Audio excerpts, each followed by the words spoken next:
Bonjour à tous, nous commençons le deuxième chapitre, Perek Bet, première Mishnah. Comme nous l'avons vu dans le premier Perek, lorsque une bête, un taureau ou toute autre bête, un chien, on va garder le cas du taureau puisque c'est marqué dans la Mishnah, lorsque le taureau a endommagé avec son pied, c'est-à-dire sur son passage d'une manière habituelle, normale, il n'a pas donné un coup de pied volontairement. Donc le dégât est appelé, comme nous l'avons vu, régel, le pied. Et le din de la loi, c'est que dès la première fois, il doit payer nezek shalem, tout le dégât qu'il a causé. Le propriétaire du taureau payera tout le dégât que son taureau a causé.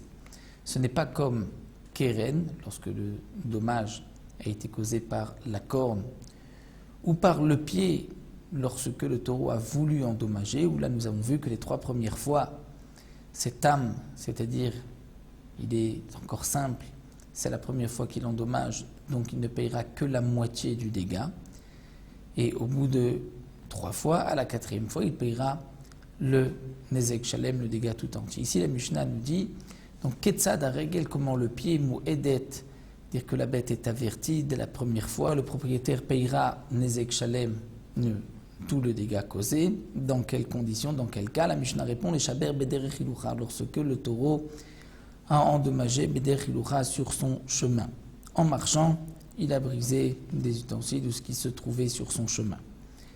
La Mishnah poursuit et dit, abema mouedet, la bête est mouedet, mais aussi elle payera dès la première fois le nezek tout entier, lorsque les aler kedarka ou le shaber, lorsqu'elle marche normalement et qu'elle brise, qu'elle endommage.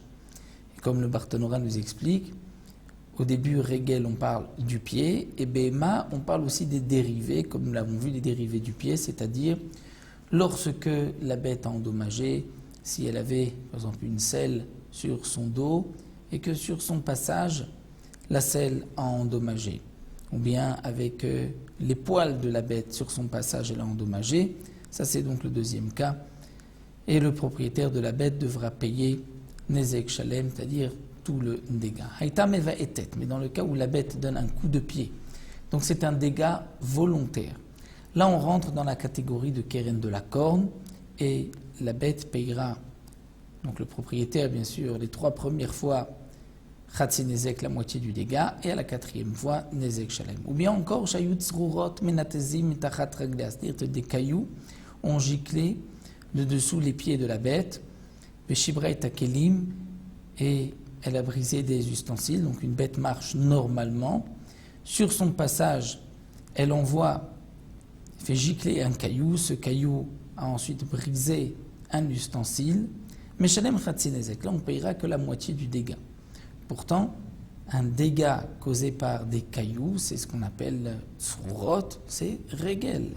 C'est aussi un dégât habituel. La bête a l'habitude de marcher, de faire gicler des cailloux.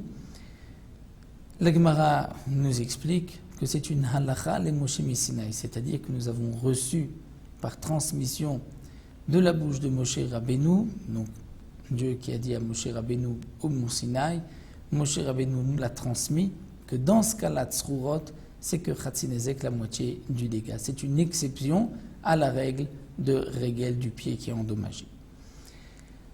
La Mishnah poursuit Darsa ala keli ou shvarato. Si une bête a piétiné un ustensile et l'a brisé, elle a piétiné sur son chemin. Donc le dégât de ce keli, de cet ustensile, c'est comme nous l'avons vu, régel. Donc la bête propriétaire devra payer le keli tout entier, nezek shalem.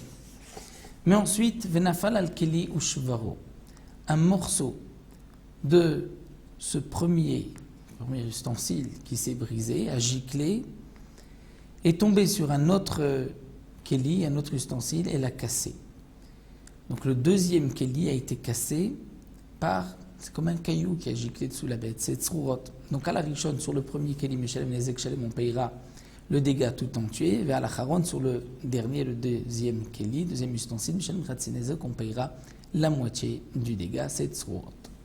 Ou encore, la Mishnah donne un autre exemple, à Tarnigolim, Moadim, l'aler kedarkan, shaber, les poules, coqs ont l'habitude donc de marcher et d'endommager sur leur chemin. Ils sont donc mouadim. Dès la première fois, le propriétaire payera le dégât tout entier.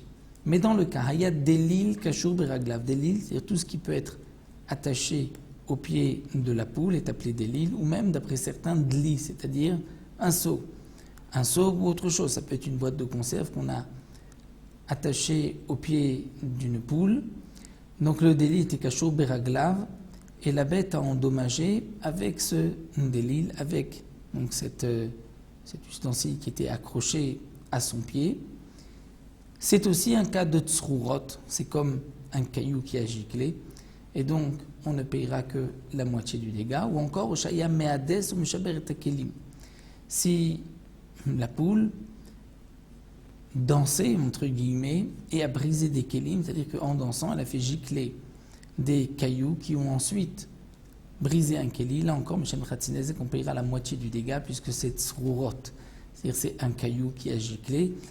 La bête n'a pas endommagé directement par son corps, elle a fait gicler un caillou qui a ensuite brisé un ustensile. C'est tsrourot, on ne payera que la moitié du dégât. Donc en conclusion, une bête qui endommage sur son passage d'une manière naturelle, de manière normale, sans intention d'endommager, c'est régel et on payera dès la première fois tout le dégât. Mais dans le cas où la bête a fait gicler, donc elle n'a pas endommagé directement par son corps, mais elle a fait gicler un caillou ou autre chose, et que ce caillou, ce projectile a endommagé, là on ne payera que la moitié du dégât. Voici donc pour la première Mishnah.